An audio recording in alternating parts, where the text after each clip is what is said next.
Diyos ng Digmaan Azura. Kabanata 371, Time-Space. Ano yan? Kalangitan, nakakatakot. Pag-atake ba iyon mula sa isang spiritual artifact? O isang martial technique? Kung iisipin na kaya nitong saklawin ang libu-libong milyang lupain. Higit pa rito, ang aura na ito ay tila hindi pag-aari ng Ice and Fire Generals. Maaaring ang batang Combat Emperor na iyon. Hindi kaya natiis niya talaga ang mga pag-atake ng Ice and Fire Generals. Sa pagtingin sa madilim na asul na bagay sa di kalayuan na tila isang malaking lungsod ngunit ganap na hindi tinatablan ng hangin, lahat ay nagulat, at lahat ng uri ng mga talakayan ay tumunog. Gayunpaman, ang mga mukha ng Ice and Fire Generals na nasa time-space ay mapatla. Sa sandaling ito, sila at ang Ice and Fire Generals ay naging pisikal na katawan mula sa yelo at apoy. Gayunpaman, medyo hindi magandang tingnan ang kanilang mga mukha nang maramdaman nila ang kapangyarihang dumidiin sa kanila. Ang Ice and Fire Dual Heavens ng Ice and Fire Generals mo ay talagang makapangyarihan, pero malayo pa rin ito sa time-space ko. Dahil ito ay isang Heaven Rank Martial Technique. Tumingin si Xingju sa Ice and Fire Generals na may malabong ngiti. Heaven Rank Martial Technique. Paano naiintindihan ng isang brat na tulad mo ang isang maalamat na martial technique? Narinig ang mga salita ni Xingju, ang mga mukha ng Ice and Fire Generals ay napuno ng hindi paniniwala. Hey, mauunawaan niyo na kung totoo o hindi. Tumawa si Xingju. Sa isang pag-iisip, ang artifact spirit na konektado sa kanyang kaluluwa ay agad na naging isang sinag ng lila at pumasok sa gold battle armor ni Xingju. Sa pagbabalik ng artifact spirit, ang ningning sa purple gold battle armor ni Xingju ay naging mas nakasisilaw. Higit pa rito, tila mas malakas ang defensive power nito kaysa dati. Swish. Matapos ibalik ang espiritu ng sandata sa orihinal nitong posisyon, humakbang pasulong si Xingju. Ang kanyang buong katawan ay naging isang bahid ng lilang liwanag habang siya ay sumugod patungo sa Ice and Fire Generals. Kasabay nito, ang Blades of Azura ay lumitaw sa kanyang kamay. Buzz. Ang bilis ni Xingju ay napakabilis kaya natakpen niya ang layo na 10,000 milya sa isang iglap. Ang Blades of Azura sa kanyang kamay ay may dalang nakakatakot na puwersa habang sila ay bumasag patungo sa Ice and Fire Generals. Munting demonyo, huwag mong maliitin ang soberanong ito. Nang makitang si Xingju ay talagang umaasa sa isang kayamanan para salakayin siya, ang mukha ng Fire General ay napuno ng galit. Pagkatapos ay itinaas niya ang naglalagablab na halberd sa kanyang kamay at inihampas ito sa Blades of Azura na bumabagsak sa mukha ni Xingju. Clang! Nang magbanggaan ang dalawang talam, isang nakakatalam na tunog ang narinig. Sa sandaling ito, ang Flame Halberd sa kamay ng Flame General ay nanginginig ng husto. Kasabay nito, ang Flame Halberd ay itinulak pabalik.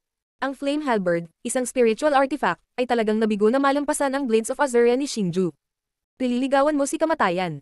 Talagang naitaboy ni Xingju ang Ice General sa isang welga, itinaboy din ng Ice General ang kanyang Ice Flame Halberd at nilaslas si Xingju.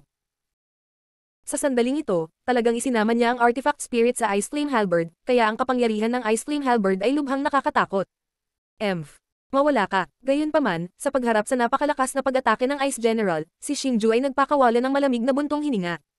Pagkatapos, muli niyang itinaas ang Blades of Azura sa kanyang kamay at nakipagsagupaan sa Ice Flame Halberd. Clang! Sa pagkakataong ito, ang Ice General ay talagang napaatras sa pag-atake ni Xingju tulad ng Fire General. Nagawa lamang ng Ice General na patatagin ang kanyang sarili matapos itulak pabalik ng 12-12 milya. Sa sandaling ito, ang kanilang mga mata ay puno ng hindi makapaniwala. Kalokohan. Ano ang nangyayari? Parang nanghina ang lakas natin. Maaaring ito ang presyon ng espasyong ito. Biglang parang may naisip ang Fire General dahil napansin niyang hindi lumakas ang aura ni Xingju. Sa sandaling ito, si Xingju ay may ganap na kalamangan kapag nakikipaglaban sa kanila.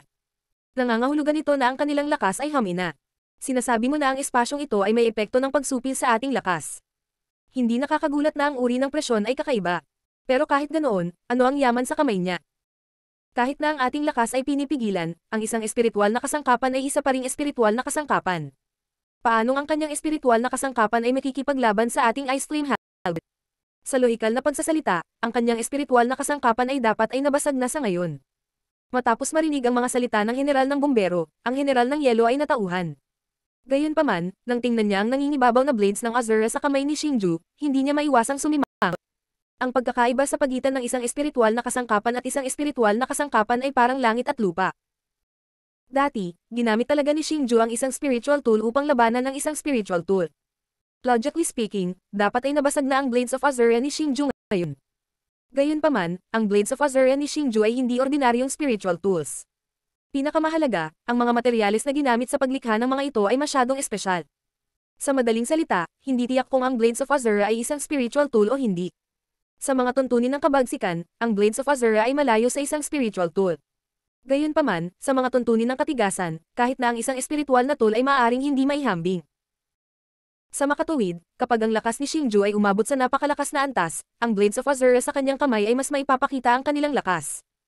Maaari pang ang labanan ni Xingju ang isang spiritual tool ng walang takot. Na-realize mo na rin sa wakas. Ngunit tila huli na, kayong dalawa ay hindi ako kapantay ngayon. Swoosh! Biglang umungol si Xingju. Kasabay nito, iminagayway niya ang Blades of Azura sa kanyang kamay at ginamit ang Supreme Sword Technique para salakayin ang Ice General at ang Fire General. Huwag mo kaming maliitin. Nang makita ito, sumangot ang Ice General at ang Fire General. Bagamat napagtanto nilang hindi maganda ang kasalukuyang sitwasyon, ang Ice General at ang dignidad ng Fire General ang nagtulak sa kanila upang hindi umatras. Kasunod nito, iminagayway din nila ang mga halberd sa kanilang mga kamay at sinisingil si Xingju. Sa sandaling ito, ang Flame Halberd's weapon spirit ng Fire General ay sumanib na sa halberd. Talagang nilayo nilang dalawa na labanan si Xingju sa malapitang labanan. Clang clang clang clang clang. Ang Blades of Azura at ang Ice Flame Halberds ay nag-overlap sa isa't isa. Ang mga alon ng malalakas na alon ng enerhiya ay patuloy na kumakalat. Ang Ice Flame Halberd at ang Dark Purple Energy Ripples ay parang ilang napakarilag na paputok na patuloy na namumulaklak. Gayunpaman, ang napakarilag na ripples ay naglalaman ng isang nakakatakot na kapangyarihan na hindi maisip ng mga ordinaryong tao. Bukod dito, pagkatapos ng pagpapalitan ng suntok, natuklasan ni Xingju na bagamat mayroon siyang ganap na kalamangan sa mga tuntunin ng lakas, ang General ng Yelo at ang General ng Bombero ay hindi kasing daling harapin gaya ng kanyang naisip. Pagkatapos ng lahat, sila ay dalawang matandang halimaw na nabuhay ng libu-libong taon. Sanay na sila sa labanan. Bukod dito, ang dalawa sa kanila ay nagkaroon ng mahusay na pagtutulungan. Kahit na ginamit ni Xingju ang Supreme Sword Technique para pinakawalan ang Blades of Azura's offensive power sa sukdulan, mahirap pa ring matukoy kung sino ang nakahihigit kapag nagsanib kamay ang dalawang matandang halimaw. Sa paglipas ng panahon, naramdaman ni Xingju na ito ay nagiging mas mabigat. Kahit na naabot na niya ang antas ng Combat Emperor, hindi pa rin niya magagamit ang time-space sa mahabang panahon. Bukod dito, ang pagpapanatili ng time-space ay nakakonsumo ng maraming enerhiya para kay Xingju. Ang isang martial skill ay parang isang talam na may dalawang talam. Kung mas malaki ang kapangyarihan, mas malaki ang pagkonsumo ng enerhiya. Matapos maging Combat Emperor si Xingju, ang kapangyarihan ng time-space ay tumaas ng ilang libong beses. Gayunpaman, ang pagkonsumo ng enerhiya sa kanyang katawan ay tumaas din ng ilang libong beses. Kung magpapatuloy ang pagkapatas na ito, ang kalamangan na binuo ni Xingju ng may matinding kahirapan ay ganap na babagsak. Sa oras na iyon, ang mga bagay ay hindi magiging maganda. Nagkataon, ang Ice General at ang Fire General ay tila napagtanto ang puntong ito. Buzz. Gayunpaman, nang si Xingju ay nakakaramdam ng pagkabalisa sa sitwasyong nasa harap niya at gustong makaisip ng isang hakbang, isang malakas na puwersang mapang-api ang biglang pumasok sa kanyang isipan. Sa sandaling ito, namutla ang mukha ni Xingju dahil nabigla siya nang matuklasan na ang oras at espasyo na nilikha niya ay kasalukuyang nagtitiis ng malakas na presyon. Napakalakas ng pressure na ito na kahit si Xingju ay hindi makalaban. Sa ilalim ng presyon ng makapangyarihang mapang-apang puwersang ito, ang madilim na aswal na espasyo ay nagsimulang masira ng mabilis, at sa huli, ito ay ganap na nawala. Hehe, brat, sa wakas hindi ka napapit. Nang makita ang time-space na biglang nawala, ang Ice and Fire Generals ay nagsiwalat ng mga ngiti na parang nagtagumpay ang kanilang plano. Tila napagtanto nila na ang time-space ni Xingju ay hindi magtatagal, kaya naman sinubukan nilang magtagal kasama si Xingju. Itong pakiramdam. Ngunit nang tuluyang mawala ang time-space, agad na pinalawak ni Xingju ang kanyang spiritual force dahil gusto niyang mahanap ang taong Samaire sa kanyang time-space. Imposible para kay Xingju na lumaban sa gayong makapangyarihang figure, kaya kinailangan ni Xingju na tukuyin kung nasaan ang taong iyon upang makagawa siya ng isang hakbang. Gayunpaman, pagkatapos na matagpuan ni Xingju ang isang hindi malinaw na aura, ang kanyang orihinal na mukha na nataranta ay agad na napuno ng pananabik. Ito ay dahil nakaramdam siya ng sobrang pamilyar na pakiramdam sa sandaling ito. Buzz. Biglang bumaba ang walang hangganang aura mula sa langit. Nang bumaba ang napakalakas na aura, kahit ang Ice and Fire Generals ay hindi nakayanan. Sa sandaling ito, ang kanilang mga katawan ay ganap na nagyelo at hindi sila makahinga. Xiaolong. Nang bumaba ang aura na iyon, isang pamilyar na figure ang bumaba sa tabi ni Xingju. Si Xiaolong iyon. Nagtagumpay ka ba? Nakatingin kay Xiaolong na tumabi sa kanya, excited na tanong ni Xingju. Dahil ang aura ni Xiaolong ay napakalakas na hindi niya matukoy ang aktwal na lakas ni Xiaolong. Ngunit sigurado siya na ang kasalukuyang lakas ni Xiaolong ay higit pa sa kanya. Hehe, mid-level combat emperor lang yan. Pero ngayong fully activated na ang bloodline ko, aabutin ako ng hindi hihigit sa 2 taon para makapasok sa high-level combat emperor. Tumisi si Xiaolong kay Xingju. Puno ng excitement ang mukha niya. Makikita na sobrang saya niya. Xiaolong, ano ang balak mong gawin sa kanila? Matapos malaman ang lakas ni Xiaolong, mas naging excited si Xingju. Isang mid-level combat emperor ang tunay na rurok ng kontinenteng ito. Sa madaling salita, sa kasalukuyang lakas ni Xiaolong, kahit na dumating ang Profound Insight Ghost Phoenix, wala itong magagawa sa Azure Palace. Gayunpaman, sa sandaling ito, nag-aalala rin si Xingju tungkol sa kung paano haharapin ni Xiaolong ang Ice and Fire Generals. Ito ay dahil ang Ice at Fire Generals ay napakahalaga sa Beast Citadel. Sa makatuwid, ang pagsasara sa kanila ay magiging isang magandang bargain ng chip upang harapin ang Beast Citadel. Siyempre ikulong natin sila at gagamitin natin para ipagpalit kay Senior Yan Huang. Matapos marinig ang tanong ni Xingju, tumingin si Xiaolong sa Ice and Fire Generals at sumagot ng nakangiti. Palitan para kay Senior Yan Huang. Sinasabi mo bang buhay pa si Senior Yan Huang? Pagkatapos marinig ang mga salita ni Xiaolong, mas nabigla si Xingju. Diyos ng Digmaan Azura. Kabanata 372, Mid-Level Combat Emperor. Sa sandaling ito, dilat na dilat ang mga mata ni Xingju habang hinihintay niya ang sagot ni Xiaolong. Ang nakakagulat na pagsabog sa Beast City ay kumalat na parang apoy sa Toiran Sky Region, at hindi ito isang walang base ang chismis. Kung hindi, ang Beast City ay hindi na maghihintay hanggang ngayon para salakayin ang Azure Palace. Ang tanging bagay na maaaring magdulot ng gayong pagkasira ay ang pagsira sa sarili ng Yan Huang Demon Tortoise. Gayunpaman, mula sa sinabi ni Xiaolong kanina, tila hindi nasira ang sarili ng Yan Huang Demon Tortoise. Para kay Xingju na puno ng kasalanan, kung talagang buhay ang Yan Huang Demon Tortoise, isa lang itong magandang balita. Pagkatapos pinuhin ang Sacred Beast Pearl at ang Dragon Pearl, nakabuo na ako ng koneksyon sa iba pang tatlong Divine Beast. Sa makatuwid, malinaw kong nararamdaman na buhay pa ang Senior Flame ang Yellow. Bagamat hindi ko matukoy ang kanyang lokasyon, sa tingin ko siya ay dapat nasa Beast City. Nakangiting sabi ni Xiaolong. Buzz. Habang ipinapaliwanag niya ang parusa, dahan-daang itinaas ni Xiaolong ang kanyang kanang braso at gumawa ng grabang motion sa Ice and Fire Generals, na nakatayo sa hangin, na hindi makagalaw. Isang malakas na dark red barrier ang lumitaw at mahigpit na ikinulong ang Ice and Fire Generals sa loob nito. Bumalik sina Xingju at Xiaolong sa Fenghua Mystic City. Para sa hukbong ipinadala ng Beast City, lahat sila ay nahuli sa sandaling lumabas si Xiaolong sa Mystic Formation. Gayunpaman, nahuli lamang sila, hindi pinatay. Pagkaalis nina Xingju at Xiaolong, sa wakas ay nalaman ng mga manunood na ang batang Combat Emperor na lumaban sa Ice and Fire Generals nang hindi nagpapatalo ay talagang ang sumisikat na bituin ng Toiran Sky Region, ang Palace Master ng Azure Palace, si Xingju. Mula ngayon, ang pangalan ng Azure Palace ay masasabing kumalat sa buong rehiyon ng matayog na langit. Hanggat ang isang kapangyarihan ay may Combat Emperor, maaari itong ituring na isa sa mga nangungunang kapangyarihan sa rehiyon ng Toiran Sky. Sa kasalukuyan, ang Azure Palace ay hindi lamang si Xingju, ang pinakabatang Combat Emperor sa kasaysayan, mayroon din silang Heaven Shackling Devil Dragon, isang mid-level na Combat Emperor. Ang mga intermediate stage Combat Emperors ay ang pinakamataas na pag-iral sa kontinente. Hindi alintana kung ito ay ang Sacred Dan Clan, ang Demon Refinement Race, ang Beast City o ang Mystic Hall, ang mga pinuno ay pawang mga mid-level Combat Emperors. Sa makatuwid, ang kasalukuyang lakas ng Azure Palace ay umabot sa isang antas na kahit na ang apat na Panginoon ay hindi maaaring balewalain. Naniniwala pa nga ang ilang tao na ang Azure Palace ay magiging ikalimang Panginoon sa Toiran Heaven Region, isang mabigat na pag-iral na maaaring makipagkompetensya sa Sacred Peel Clan, Demon Refinement Clan, Beast City, at Mystical Palace. Ilang taon pa lamang ang nakalipas mula ng itatag ang Azure Palace, ngunit ang bilis ng pag-unlad nito ay mas mabilis kaysa sa kasalukuyang Mystical Palace. Ang ganitong uri ng nakakatakot na pag-unlad ay dahil sa isang tao, at iyon ay si Xingju. Sa madaling salita, mula ngayon, ang Xingju at ang Azure Palace ay itatala sa mga talaan ng kasaysayan, na magiging mga kwento na sasambahin ng mga susunod na henerasyon. Sa sandaling ito, sa labas ng Fenghua City, bukod sa ilang tao na nagmamadaling ipadala ang balita pabalik sa kani-kanilang kapangyarihan, maraming tao ang hindi umalis. Pinili nilang manatili at obserbahan ang mga galaw ng Azure Palace. Ito ay dahil nakuha ng Azure Palace ang Ice and Fire Generals ng Beast City, at hindi alam kung sila ay patay o buhay.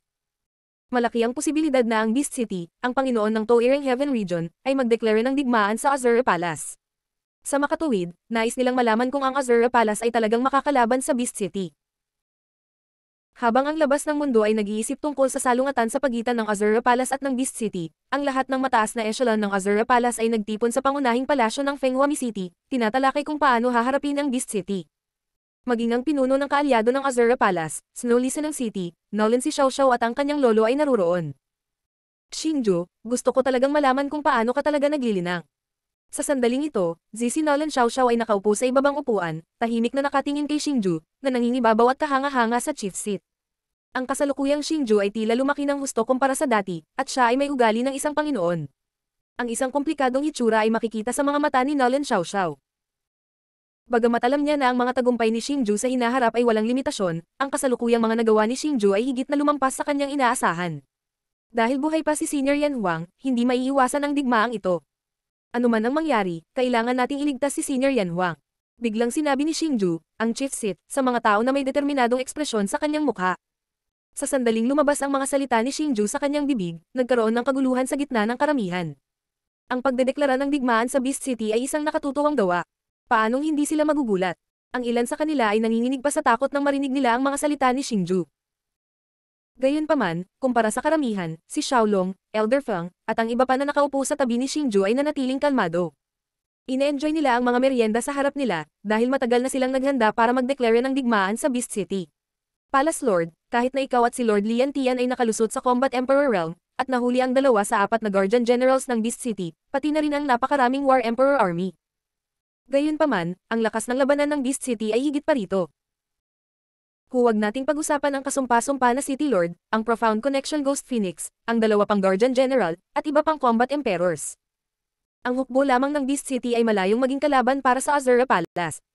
Kung ang isang digmaan ay sumiklab, ito ay napakasama para sa Azura Palace. Biglang tumayo ang isang matandang lalaki na may lakas ng high-level Combat Emperor at sinabi kay Xingju na may hamak na ekspresyon. Sa sandaling bumaba ang kanyang boses, maraming boses ng pagsang-ayon ang bumangon mula sa karamihan.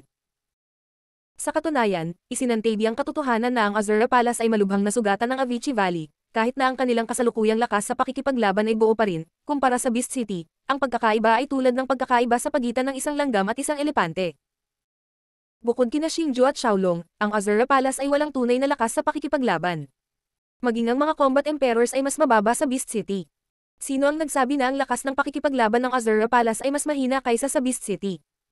Gayunpaman, nang ang karamihan ay nagdedebate kung magdedeklara ng digmaan sa Azura Palace, biglang umalangaw ang boses ng isang matandang lalaki sa labas ng Fenghuami City. Kasabay nito, isang napakalakas na aura ang bumaba mula sa langit. Nang maramdaman ng karamihan ang aura, nagbago ang kanilang mga ekspresyon. Gayunpaman, ang mga mukha ni Xingju at Xiaolong ay puno ng pananabik. Sa ngayon, ang kalangitan sa itaas ng Fenghuami City ay puno ng mga tao. Sa likod ng bawat isa sa kanila ay isang pares ng madilim na pulang pakpak na patuloy na pumapagaspas sa hangin. Mayroong daan-daang libo sa kanila, at lahat sila ay Combat Kings at higit pa. Gaano kaganda ang eksenang ito? Heavens, napakalakas na aura. Hindi lang Combat Kings, mayroon ding hindi mabilang na mga aura ng Combat Emperors. Ganyan kalakas na hukbo. Aling kapangyarihan sila? Mula ba sila sa Mystical Palace? Nang lumitaw ang daan-daang libong misteryosong tao, ang mga eksperto sa Fenghuami City ay nasa mataas na alerto. Para sa mga nagmamasid sa mga galaw ng palasyo ng Azura, umakyat sila sa langit at pinagmamasdan ng misteryosong hukbo mula sa malayo. Sa napakalakas na porma sayon, ang unang kapangyarihan na pumasok sa kanilang isipan ay ang Mystical Palace. Mayroon lamang 4 na kapangyarihan sa Toiring Sky Domain na maaaring magpadala ng mga makapangyarihang eksperto. Ang Sacred Dan Clan, ang Beast Refinement Clan, ang Beast City, at ang Mystical Palace. Gayunpaman, ang iba pang 3 kapangyarihan ay may kanya-kanyang natatanging simbolo. Ang Mystical Palace lamang ang may hitsura ng mga ordinary tao.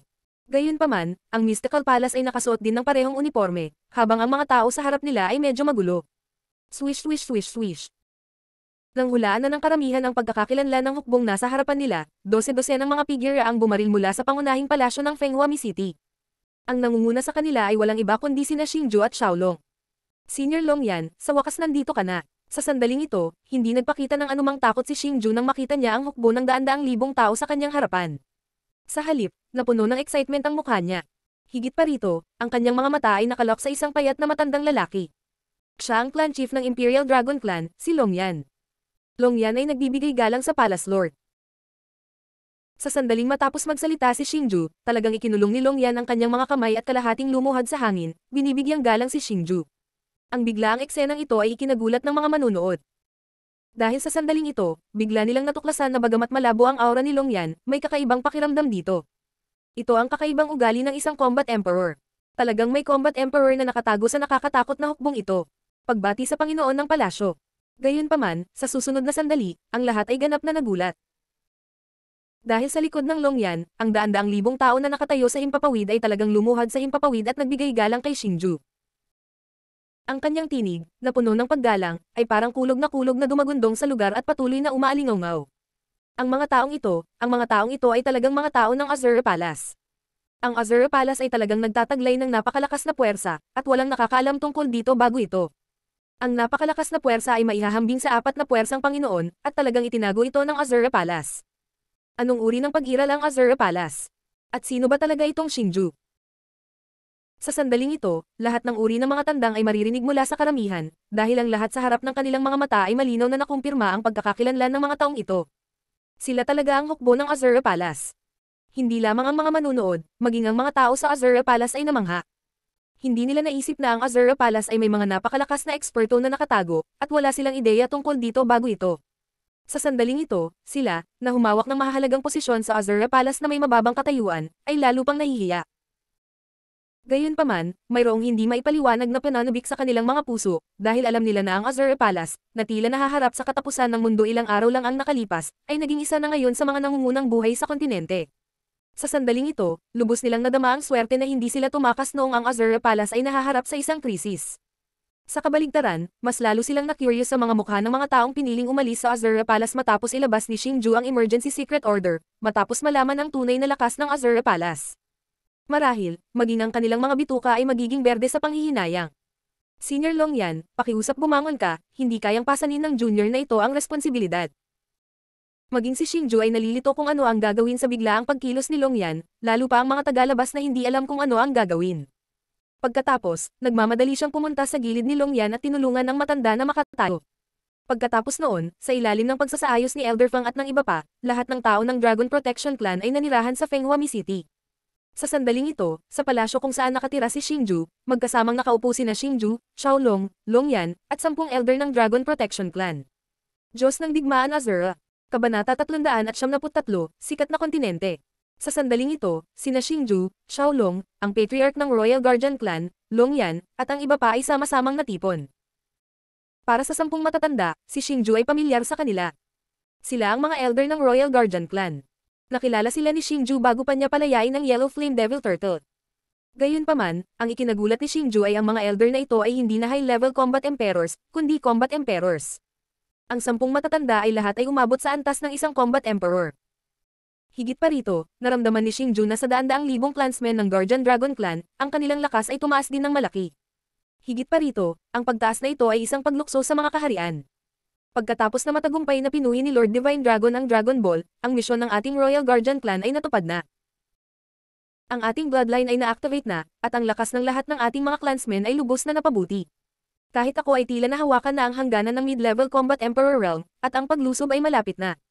Para sa mga matatanda na natigil sa high-level combat emperor realm sa loob ng 12-dosenang taon, lahat sila ay nakarating hanggang sa antas ng combat emperor. Sa pagkakataong ito, bukod sa ilang babae at bata, lumabas na ang buong Royal Guardian Clan. Mayroon tayong 11 combat emperors, halos 1,000 high-level war emperors, 10,000 mid-level war emperors, halos 100,000 low-level war emperors, at daan-daang libong war kings.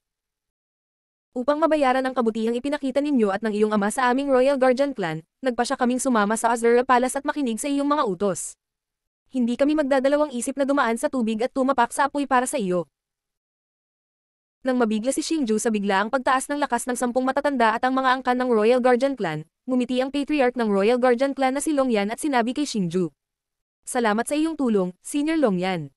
Sa tulong mo, ako, si Xingju, ay makakapaghiganti.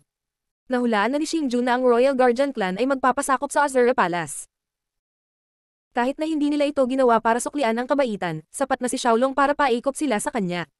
Si Xiaolong ay ang Divine Dragon na protektado ng Royal Guardian Clan. Ang kanilang pagtaas sa lakas ay pawang salamat kay Xiaolong, at si Xiaolong ay may ganap na kontrol sa kanila sa mga tuntunin ng bloodline. Gayunpaman, ipinahayag pa rin ni Xingju ang kanyang pasasalamat kay Longyan at sa iba pa. Alam niyang kahit walang paghihigpit ni Xiaolong, tutulungan pa rin siya ng mga ito nang walang kondisyon dahil ramdam ni Xingju ang kanilang sinseridad. Sa sandaling ito, ang Patriarch lamang ng Royal Guardian Clan, ang Royal Guardian Clan, at ang iba pa sa bulwagan. Dahil sa espesyal na bloodline, ang Royal Guardian Clan Elders, Xingju, at Xiaolong ay nagsama-sama bilang isa sa Azura Palace. Iyon ay dahil pagkatapos na ganap na pinuhi ni Xiaolong ang Dragon Pearl, ang kanyang kadugo ay maaaring magdulot ng nakamamatay na presyon sa kanila. Nagkaroon ng hindi maalis na takot para kay Xiaolong sa kaibuturan ng kanilang mga puso. Kaya, lahat sila ay tumingin kay Xingju, habang si Xiaolong ay nakaupo sa gilid at nakikinig sa kanilang pag-uusap na may bahagyang ngiti sa kanyang mukha. Ngayong napino na ni Xiaolong ang Sacred Beast Pearl, naniniwala ako na mararamdaman ito ng profound enlightenment Ghost Phoenix. Higit pa rito, ipinakulong ng Azura Palace ang Ice and Fire Generals ng Beast City. Masasabing ang Beast City naging kaaway natin. Batay sa paraan ng paggawa ng mga bagay ng Profound Enlightenment Ghost Phoenix, tiyak na hindi siya makikipagkasundo sa Azure Palace. Sa makatuwid, ang digmaang ito ay hindi maiiwasan. Kung isasaalang-alang na si Senior Yan Wang ay nasa Beast City pa rin, ang kanyang buhay ay maaaring bantaan anumang oras. Sa makatuwid, mas mabuti para sa Azure Palace na simulan ang digmaang ito. Sa tulong ng Royal Guardian Clan, ang lakas ng Azure Palace ay hindi mas mahina kaysa sa Beast City. Higit pa rito, sa pagdating ng mga reinforcement ng Royal Guardian Clan, naniniwala ako na ang balita ay malapit nang makarating sa mga tainga ng Beast City. Gayun din, sinadyang itago ng 10 Elder ang lakas ng isang Combat Emperor. Magiging dahilan ito na maliitin ng Beast City ang lakas ng Azure Palace. Kapag nangyari yun, hindi maiwasang maging pabaya sila. Sa makatuwid, ang pagsisimula ng digmaan ngayon ay lubhang kapakipakinabang. Para sa Azure Palace, ipinaliwanag ni Xingju ang kasalukuyang sitwasyon at ang kanyang plano sa iba. Yun talaga ang iniisip namin. Si Longyan at ang iba pang mga elder ay tumango bilang pagsang-ayon.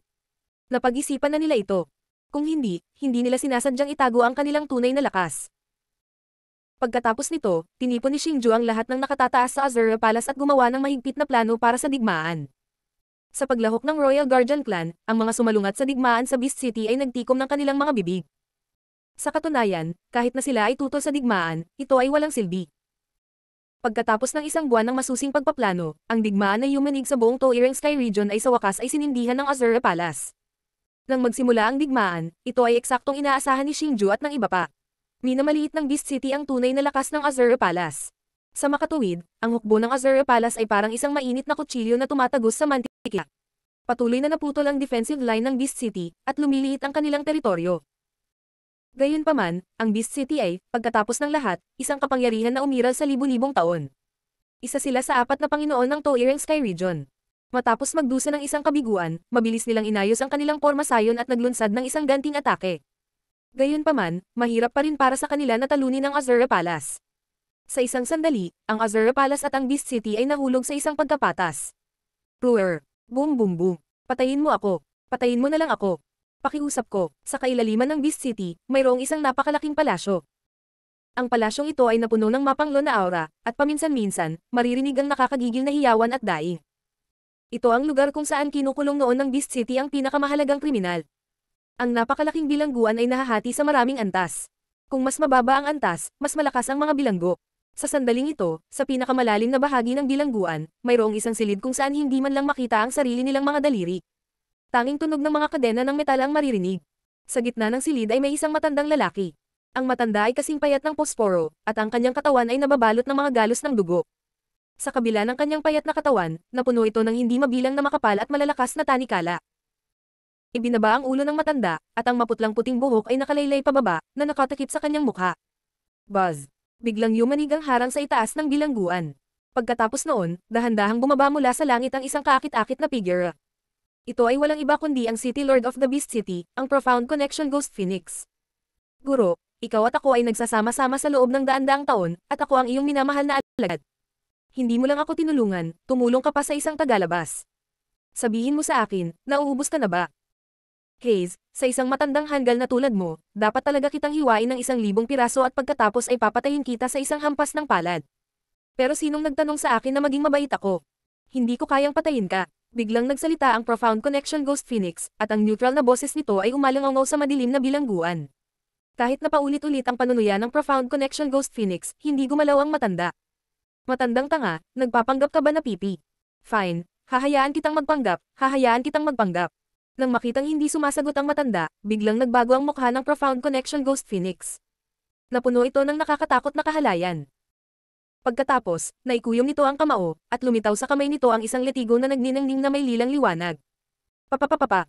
Pagkatapos, nagsimulang sumayaw ang letigo, at naririnig ang tunog ng hangin. Nagsimulang hagupitan ng letigo ang payat na katawan ng matanda. Kumikislap ang lilang liwanag, at tumalsik ang dugo. Gayunpaman, ang matanda ay hindi sumigaw sa sakit. Hindi man lang siya napabuntong hininga. Ang tanging tunog ay ang pagngangalit ng mga ngipin. Matanda ka, huwag kang mag-alala, hindi kita hahayaang mamatay ng ganoon kadali. Hahayaan kitang mabuhay, at pagkatapos ay pahirapan ka sa lahat ng uri ng pamamaraan. Ipapaalam ko sa iyo ang mga kahihinatnan ng pagtataksil sa akin, ang Profound Connection Ghost Phoenix. Matapos nagupitan ang matanda sa loob ng 1 oras, sa wakas ay inalis ng Profound Connection Ghost Phoenix ang letigo at marahas na sinabi. Pagkatapos, tumalikod na ito at aalis na sana. Pero pagdating pa lang sa entrance ng barrier, bigla itong huminto. O sige, muntik ko nang makalimutang sabihin sa'yo. So, ang tinaguriang disipulo mo, si Mao Hao, ay ang Palace Master ng Azure Palace, si Xingju. Si Zhu Jiang ay nakipag-away sa kanya noon, para makilala niya ang kanyang aura. Alam ng batang ito na buhay ka pa, kaya pinamunuan niya ang pinaghalong hukbo ng Azure Palace para sa lakayin ng Beast City ko kasama ang Heaven Refine ng Devil Dragon. Pero, dapat mas alam mo ang lakas ng Beast City kaysa kahit kanino. Ilang araw na lang, matatalo na sila. Pagdating ng oras na iyon, kukunin ko silang lahat para samahan ka, para hindi ka malungkot. Dito mag-isa. Sa ganoong paraan, ako, bilang iyong disipulo, ay maaawa sa iyo. GGGG. Ang mga mata ng Profound Connection Ghost Phoenix ay napuno ng malisya, at isang nakakatakot na ngiti ang lumitaw sa mukha nito. Pagkatapos, nawala ito sa kulungan kasama ang kakaibang pagtawa. Huwal alala. Pagkaalis ng Profound Insight Ghost Phoenix, nagsimulang umindayog ang mga tanikala na nakagapos sa matanda. Ang dahilan ng pagindayog ay dahil sa marahas na panginginig ang katawan ng matanda. Xingju, tanga ka. Nakatakas ka sa wakas, bakit ka bumalik? Maya-maya pa ay dahan-dahang nagtaas ng ulo ang matanda. Kahit na ang kanyang mukha ay natatakpan ng mga peklat na hindi pa naghihilom, masasabi pa rin na siya ang pinuno ng 4 na dakilang Divine Beast, ang Yan Huang Demonic Tortoise. Gayunpaman, ang kanang mata ng Yan Huang Demonic Tortoise ay nawala na. Rumble, rumble, rumble. Ang Kang Dragon Plains ay dating teritoryo ng Beast City. Ngunit ngayon, isang matinding digmaan ang nagaganap. Ang apoy ng digmaan ay umabot sa langit, at umaalingaw-ngaw ang mga dagandong sa kalangitan. Ang hukbo ng Azure Palace ay sinisira ang defensive line ng Beast City ng hakbang-hakbang. Palace Master, salamat sa pagdating mo sa oras. Kung hindi, ang Azure Palace ay magdusa ng malaking kawalan sa pagkakataong ito. Kalokohan, ang Avicii Valley ay talagang tumulong sa Beast City na maglunsad ng palihim na pag-atake sa hukbo ng Azure Palace. Hindi ko talaga alam kung anong mga benepisyo ang natanggap nila mula sa Beast City. Sa sandaling ito, mayroong isang maliit na palasyo sa ibabaw ng isang dambuhalang demonyong halimaw. 2 lalaki ang nakatayo sa atak ng palasyo. Ang isa sa kanila ay isang matipunong lalaki na nakasuot ng pilak na baluti ng tigre, at galit niyang ipinapaliwanag ang sitwasyon. Katabi niya ang isang binata na nakasuot ng purple gold armor. Siya ay walang iba kundi si Xingju. Hindi ito ang unang pagkakataon na sinubukan ng Avicii Valley na sabotahe ang Azure Palace. Higit pa rito, ang Kang Dragon Plains ay napakalapit sa kanilang punong tanggapan. Sigurado akong hindi sila mananatili rito ng masunurin. Akala ko sisipakan kanila, kaya nga ako pumunta dito. Tulad ng inaasahan ko, inatake ka talaga ng Avicii Valley, at nagpadala pa sila ng mga elite na tropa nila. Gayunpaman, oras na para ayusin natin ang utang sa pagitan ng Azure Palace at ng Avicii Valley. Ang mga sulok ng bibig ni Xingju ay lumulutang paitaas. Ang matalas niyang mga mata ay nakatitig sa bulubundukin sa di-kalayuan, na siyang punong tanggapan ng Avicii Valley. Diyos ng Digmaan Azure. Kabanata 374, ang apoy ng digmaan. Sa labas ng Kang Dragon Plain, mayroong isang sinaunang bulubundukin na tinutubuan ng mga halaman. Ang tila magandang bulubundukin ito ay talagang napuno ng napakalalim na mga kanyon, at ang bawat isa sa mga kanyon na ito ay konektado sa isa't isa. Ito ang punong tanggapan ng Avicii Valley. Sa sandaling ito, sa punong tanggapan ng Avicii Valley, 12-12 ng matatandang lalaki na nakasuot ng lila na damit ang nakatayo sa magkabilang gilid ng bulwagan. Ang mga matandang ito ay pawang mga matataas na antas na combat emperors, at sila ay nagkakaroon ng mainit na talakayan tungkol sa isang bagay. Ang kasalukuyang lakas ng Azure Palace ay hindi dapat maliitin. Ang katotohanan na kaya nilang labanan ng Beast City nang hindi matatalo ay sapat na upang ipakita kung gaano sila katangi-tangi. Ang Azure Palace ay may ganoong lakas, ngunit pinili nilang itago ito hanggang sa labanan sa Beast City. Sino ang mag-aakala na ang isang maliit na kapangyarihan ay magkakaroon ng lakas upang labanan ang Beast City? Hindi lang iyon, ang Palace Master ng Azure Palace ay isang freak. Nabalitaan ko na siya ay isang mababang antas lamang na Combat King noong itinatag niya ang Azure Palace, ngunit sa loob lamang ng ilang taon, siya ay naging isang Combat Emperor. Ang ganitong nakakatakot na bilis ng paglilinang ay hindi pa nagagawa, at walang sinuman ang makahihigit sa kanya sa hinaharap. Siya ay maituturing na isang walang katulad na henyo. Sa Xingju, na may walang limitasyong potensyal, ang hinaharap ng Azure Palace ay hindi mahuhulaan. Kami, ang Avicii Valley, ay nakasakit ng isang napakalakas na kapangyarihan. Ang katotohanan na aming sinalakay ang Avicii Valley noong nakaraan ay naging dahilan upang ang Azure Palace ay hindi nasiyahan sa amin. Hindi lang ayaw mong bumawi sa iyong mga pagkakamali, kundi sinalakay mo rin ang Azure Palace habang nakikipaglaban sila sa Beast City. Sinusubukan mo bang pilitin kami sa isang huling hantungan? Ang isa sa mga matatandang may mataas na katayuan ay galit na pinagsabihan ng iba pang mga matatanda. Ang iba pang matatanda ay hindi nang ahas na magsalita ng anuman, ngunit itinoon ang kanilang atensyon sa pangunahing upuan ng palasyo. Sa sandaling iyon, sa napakalaking trono ng dragon, nakahiga dito ang isang matandang magulo ang buhok. Sa kanyang mga bisig ay isang ginang na hindi nakasuot ng maayos, at siya ay nasasarapan sa mga prutas na patuloy na pinapakain sa kanya ng dalaga. Sa tabi niya ay may iilan ding magagandang babae na minamasahe siya. Ito ang Valley Lord ng Avicii Valley, isang combat emperor. Sinasabi ko, Elder Zhang, pinapagalitan mo ako. Biglang tumingin ang Valley Master sa matandang lalaki na pinagsasabihan sila ng singkit na mga mata. Valley Master, ikaw. Malaking pagbabago ang ekspresyon ng matanda nang marinig ang sinabi ng Valley Master ng Avicii Valley. Pagkatapos noon, ibinuka niya ang kanyang bibig at nalilito. Tama, ako ang nagutos na salakayin ng Azure Palace. Sinusunod lang ng iilang matatandang ito ang utos ko. May pagtutol ka ba? Nagpatuloy sa pagsasalita ang Valley Master ng Avicii Valley na may ngiti sa kanyang mukha. Valley Master, paano? Paano ka makakapagbigay ng ganoong utos? Biglang natauhan ang matanda. Sinasabi ko, Elder Zhang, kahit na ikaw ay isang Grand Elder ng aking Avicii Valley, ako pa rin ang Valley Master ng Avicii Valley. Hindi ko kailangan na pakialam mo kung ano ang gagawin ko, tama. Nagpatuloy ang Valley Master ng Avicii Valley. Gayunpaman, sa ilalim ng kanyang tila malumanay ng ngiti, mayroong isang nakakatakot na layunin ng pagpatay. Valley Master, ikaw ang Valley Master. Natural, ikaw ang may ganap na kontrol. Gayunpaman, dahil ikaw ang pinuno ng lambak, kailangan mong mag-isip para sa kapakanan ng ating Avicii Valley. Sa kasalukuyan, ang Azure Palace ay tumataas sa limelight, at ito ay maaaring maging ang ikalimang Overlord Power pagkatapos ng 4 na Overlord Powers. Sa kasalukuyan, ang Azure Palace ay nakikipagdigma sa Beast City at walang oras na mail alone para sa atin. Gayunpaman, kapag natapos na ang digmaan, tiyak na sasalakayin nila ang ating Avicii Valley. Sa pagharap sa ganoong kapangyarihan, walang paraan na may pagtanggol natin ang ating mga sarili. Sabi ni Elder Zhang na may pag-aalalang ekspresyon. Elder Zhang, alam kong iniisip mo ang kapakanan ng Avicii Valley natin. Gayunpaman, ang Azure Palace ay isa lamang bagong kapangyarihan kung tutuusin. Dahil naglakas loob silang lumaban sa Beast City, mahirap sabihin kung makakaligtas sila. Kahit talagang makalaban nila ang Beast City, wala silang lakas ng loob na hawakan ang Avicii Valley natin. Huwag mong kalimutan na sa likod ng Avicii Valley natin ay ang Mystical Palace. Sa kasalukuyan, ang Mystical Palace ang tunay na amo ng ang matayog na rehiyon ng langit. Biglang umupo ang Valley Master ng Avicii Valley, inayos ang magulo niyang damit at sinabing walang pakialam. Valley Master, ang Mystical Palace Master ay palaging matuwid. Ang Avicii Valley ay unang sumalakay sa Azure Palace.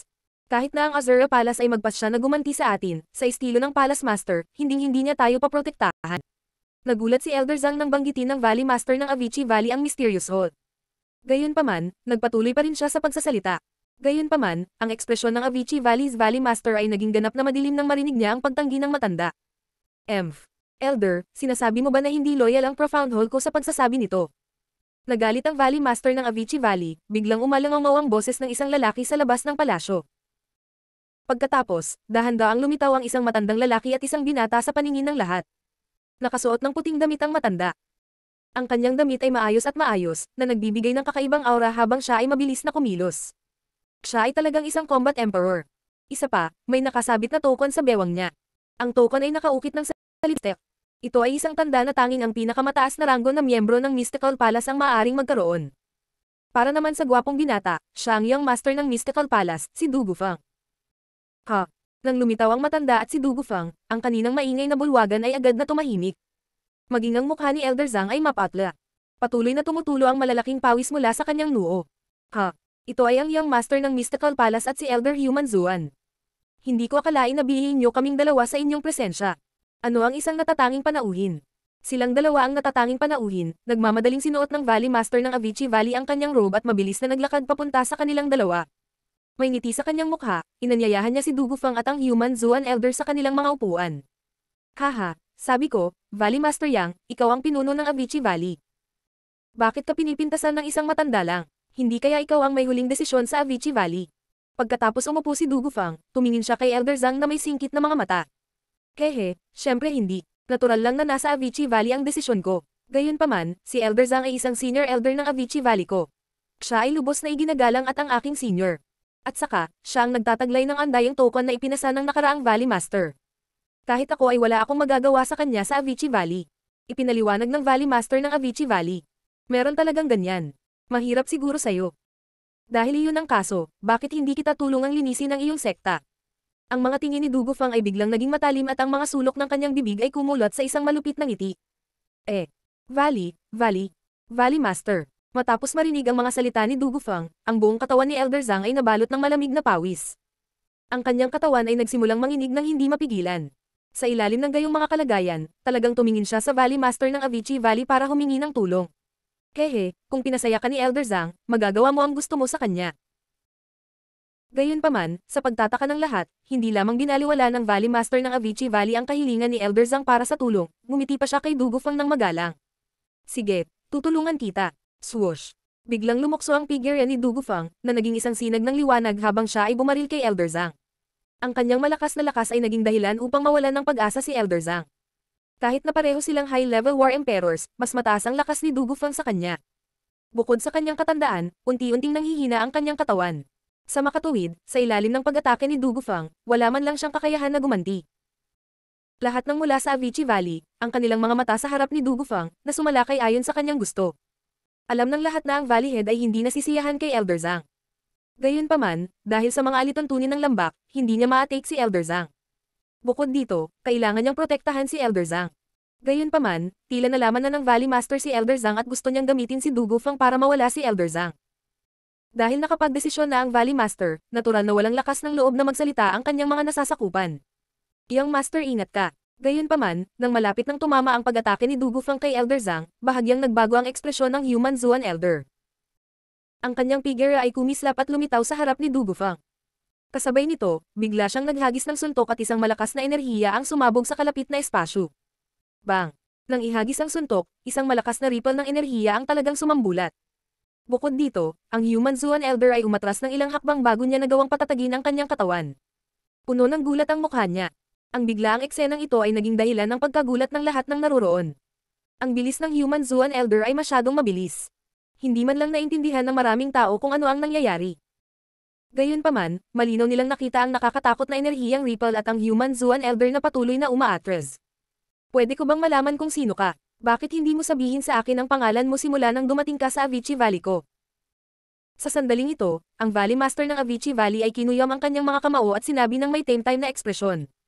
Kahit na ang mga matatanda ng Avicii Valley ay walang napansin na kakaiba, bilang isang combat emperor, malinaw niyang nakita ang lahat. Iyon ay, may gustong umatake kay Dugufang. Bukod dito, ang lakas ng taong ito ay napakalakas na kahit ang sikat na Human Zuan Elder ay nawalan ng gana sa katahimikan. Malinaw, ang taong ito ay isang combat emperor. Gayunpaman, ang nagpabagabag sa kanya ay hindi niya naramdaman ang pagkakaroon ng taong ito bago siya kumilos. Makikita kung gaano kakilakilabot ang lakas ng taong ito. Sa pagharap sa gayong eksperto, kahit siya ay hindi nang ahas na maging pabaya. Talagang hindi simple si Young Master Dugufang ng Profound Hall. Nakialam ka talaga sa internal affairs ng Avicii Valley. Baka gusto ng iyong Profound Hall na sakupin ng Avicii Valley. Sa ilalim ng nagtatakang mga tingin ng lahat, isang mahinang tawa ang biglang umalangaw. Gayunpaman, ito ay isang casual na boses na umalangaw sa pandinig ng lahat na parang kulog, na naging sanhi ng pag-ungol ng kanilang mga tainga. Pagkatapos noon, lumitaw sa palasyo ang isang lalaking nakasuot ng lila. Xingju, ikaw ba? Nang makita ni Dugufang ang taong nasa harapan niya, ang kanyang mukha ay lubhang nagbago. Dahil nabigla siya nang matuklasan na ang taong umatake sa kanya ay ang taong pinakaayaw niya, si Xingju. Ano? Siya si Xingju.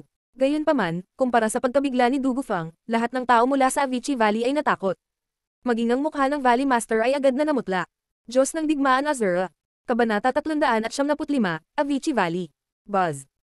Sa sandaling lumitaw si Xingju, ang kanyang aura ng isang combat emperor ay kumalat ng walang anumang reserbasyon. Ang napakarilag at malakas na aura ay nagdulot ng kaguluhan sa palasyo na parang isang hindi nakikitang whirlpool. Kahit na ang bulwagan ay gawa sa napaka-espesyal na mga materyales at may nakakabit na makapangyarihang harang, nanginginig pa rin ito sa ilalim ng nananakit na aura ng pagbitay. Hindi mabilang na maliliit na bitak ang dumulas sa buong bulwagan na parang maliliit na ahas. Plop! Nanlambot ang mga binti ng Avicii Valley's elders at sabay-sabay silang lumuhad sa lupa. Nawalan na sila ng kakayahang lumaban. Maging ang Valley Master ng Avicii Valley at si Elder Zuan mula sa Mystical Hall ay nagtitiis din sa matinding pressure. Napakalakas ng pressure ng punishment art na kahit sila ay hindi napigil ang sumimangot. Ikaw si Xingju. Ang Valley Master ng Avicii Valley ay naging sobrang putla habang nakatitig kay Xingju, na nakatayo sa gitna ng palasyo na may dominanteng aura. Hindi siya makapaniwala sa sariling mga mata. Ang Avicii Valley at ang Azura Palace ay matagal nang magkaaway. Inasahan ng Valley Master ng Avicii Valley ang labanan sa pagitan ng Azura Palace at ng Avicii Valley. Gayunpaman, hindi niya inaasahan na magiging ganito kalakas si Xingju. Hindi bababasa, hindi siya kumpiyansa na kaya niyang talunin si Xingju sa kanyang kasalukuyang estado. Valley Master Yang, siya si Xingju. Bago pa makasagot si Xingju, nakangiting sabi ni Elder Renzuan, na nakatayo sa harap ni Dugufang. Kilala rin niya si Xingju. Ikaw, ano ang isang pagkakataon? Hindi ko ine-expect na nandito ang umatake sa akin sa teleportation formation ng Demon Refinement Clan. Mukhang may settle natin lahat ng mga utang natin ngayon. Matapos marinig ang mga salita ni Elder Renzuan, hindi maiwasan ni Xingju na lumingon. Sa sandaling ito, napagtanto ni Xingju na ang aura ni Elder Renzuan ay sobrang pamilyar. Siya ang misteryosong Combat Emperor na umatake kay Xingju noon. Hahaha, ang yabang. Sa tingin mo ba kaya mong harapin ang dalawang Combat Emperors mag-isa? Tumawa ng malupit si Elder Renzuan. Valley Master Yang, si Xingju ay dumating upang salakayin ang iyong Avicii Valley ngayon. Ang aming Zuan Temple ay magbibigay sa iyo ng tulong upang maalis ang masamang nilalang na ito. Ano sa palagay mo? Sinabi ni Elder Renzuan sa Valley Master ng Avicii Valley na nasa hindi kalayuan. Hehe, ang matandang ito ay tunay na nagpapasalamat na si Elder Renzuan ay handang tumulong sa aking Avicii Valley. Nang makita ito, ang mukha ng Valley Master ay napuno ng pasasalamat. Sa katunayan, ang dahilan kung bakit niya inatake ang Azura Palace ay dahil sa sulsol ni Dugufang. Sa makatwiran para sa Mystical Palace na tulungan siya. Gayunpaman, ito ay isang kaiyahiyang sikreto na sulsol ni Dugufang, at hindi niya maaaring ipaalam sa sinuman ang tungkol dito.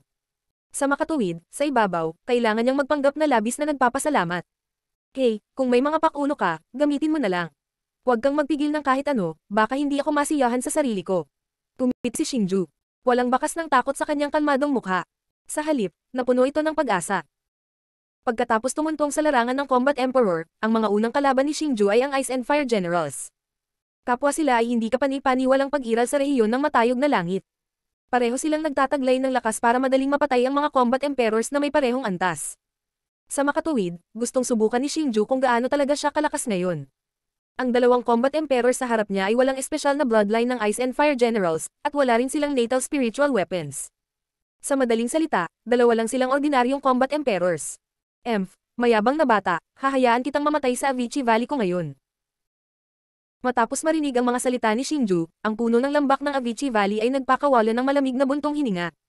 Sa suporta ni Elder Renzuan, ang kanyang dating duwag ay ganap na nawala. Sa sandaling ito, talagang naging malakas siya muli. Sining ng jablo ng Avicii. Habang nagsasalita siya, biglang hinampas ng palad ng Valley Master. Ang hindi mabilang na mga skeleton na nakondensed mula sa Battle Chi ay lumundag patungo kay Xingju. Tila totoo ang madilim na pulang kulay ng mga butas na iyon. Habang sila ay lumundag, nagpalabas sila ng isang makamulto na panaghoy at parang lobo na alulong. Gayunpaman, ang pinaka-nakakatakot ay ang kapangyarihang nakapaloob sa kanila. Ang bawat isa sa mga pulang dugo na kalansay ay nagtataglay ng lakas upang madaling pumatay ng isang mataas na antas na Combat Emperor. Gaano kalakas ang libu-libong butas? Ito ang signature martial technique ng Avicii Valley, ang Avicii Devil Art. Ito ay isang high earth rank martial technique na maihahambing sa isang heaven rank martial technique. Black Lightning True Chi. Kasabay nito nang ang Valley Master ng Avicii Valley ay naglunsad ng kanyang pag-atake, si Elder Renzuan ay naglunsad din ng kanyang sariling pag-atake. Hindi mabilang na madilim na aswang na kidlat ang nakipag-ugnay sa madilim na pulang Battle Chi. Para silang maraming magaan na ahas na nagsasapawan sa isa't isa at lumundag patungo kay Xingju mula sa lahat ng direksyon. Ang mysterious True Chi ni Elder Renzuan ay mas malakas pa sa Avicii Devil Attack ng Valley Master.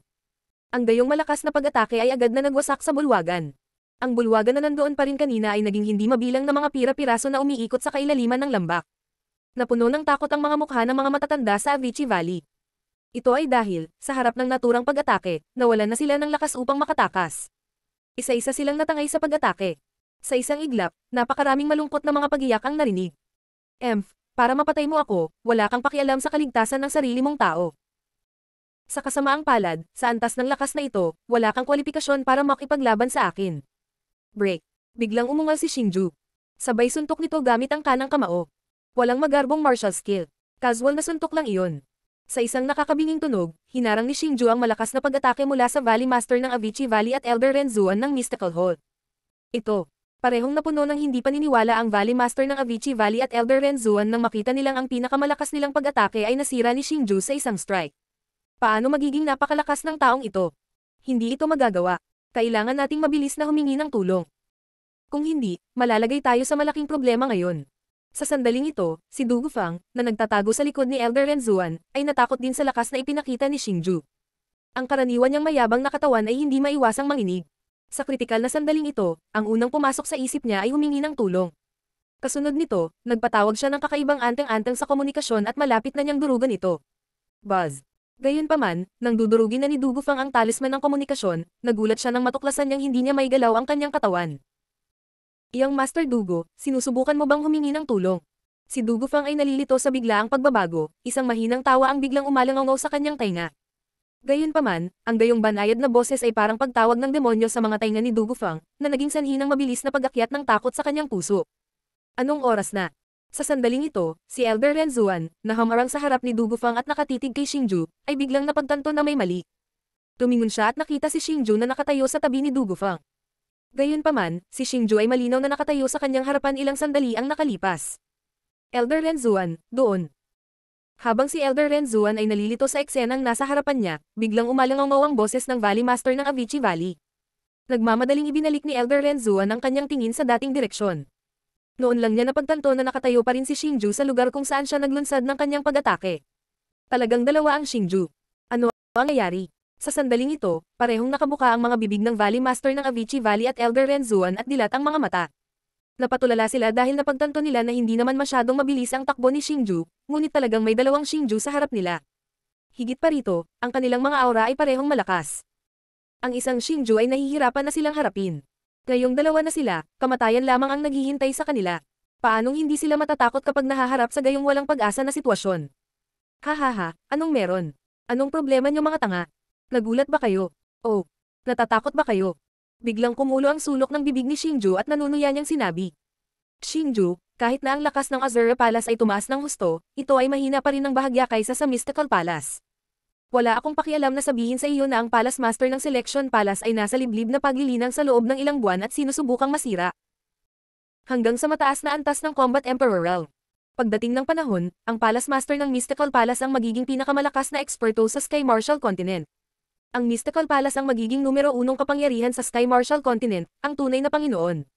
Ang Young Master ngayon, liligawan mo si kamatayan. Bagamat siya ay natakot, naglagay pa rin siya ng isang malakas na harapan.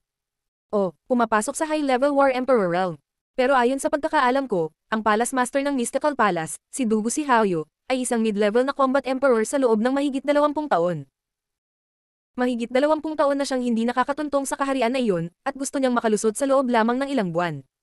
Ngunit kailangan mong malaman kung gaano katagal ako naabot sa antas ng isang Combat Emperor, at kung gaano ako katagal upang maitatag ang Azura Palace. Hindi ko alam kung una niyang mararating ang kaharian na iyon, o kung gagawin ko. Hindi ko alam kung mas mabilis na uunlad ang Mystical Palace o ang Azura Palace. Pero kahit anong mangyari, dapat mamatay kayong lahat ngayon. Mamatay. Sabay-sabay na inilunsad ni Xingju at ng kanyang doppelganger ang kanilang mga pag-atake. Ang isa ay nakatutok sa Valley Master ng Avicii Valley, habang ang isa ay nakatutok kay Dugu Fang at Elder Human Zuan. Sa pagkakataong ito, mas mabangis ang pag-atake ni Xingju kaysa dati. Balak niyang patayin silang tatlo sa isang pag-atake. Hindi. Pagtingin sa biglaan at marilag na pag-atake, sabay-sabay na binibigkas ng tatlo ang salitang hindi. Gayunpaman, ito ay walang lay. Sa harap ng ganap na lakas ni Xingju, tuluyan na silang nawalan ng ganang mabuhay. Bagamat lahat sila ay Combat Emperors, ang lakas ni Xingju ay higit sa kanila. Gayunpaman, sa kanilang tatlo, ang higit na nagdusa ay si Elder Human Zuan. Ilang buwan na ang nakalipas, hinahabol pa rin niya si Xingju sa kaunting lakas niya, na pinilit si Xingju sa isang napakahirap na sitwasyon. Gayunpaman, pagkatapos ng ilang buwan, ang sitwasyon ay ganap na nagbago. Sa pagkakataong ito, hindi man lang siya nagkaroon ng pagkakataong makatakas. Nakapikit lang siya at naghintay sa kamatayan. Sa sandaling ito, labis siyang nagsisisi. Nagsisi siya sa pagiging pabaya at ginamit lamang ang kaunting lakas niya para habulin si Xingju sa spatial tunnel. Kung ginamit niya ang kanyang tunay na katawan noong panahong iyon, matagal nang patay si Xingju. Gayunpaman, walang gamot para sa panghihinayang sa mundong ito. Munting kaibigan, sana ay magpakita ka ng awa. Gayunpaman, nang malapit nang makarating sa kanilang tatlo ang pag-atake ni Xingju, isang walang malasakit na boses ng matanda ang biglang umalangaw sa itaas ng lambak. Sa sandaling ito, biglang tumigil ang marilag na pag-atake ni Xingju. Pagkatapos nito, sumanib ito sa espasyo sa ilalim ng nagtatakang mga tingin ni Xingju at ng iba pa. Parang hindi siya nagpakita sa una, nawawala ng walang bakas. Sa sandaling ito, hindi mapigilan ni Xingju na kumunot ang kanyang mga kilay. Pagkatapos, dali-dali niyang ibinaon ang matalim niyang tingin patungo sa tuktok ng lambak. Naramdaman ni Xingju na tiyak na dumating ang isang supreme expert.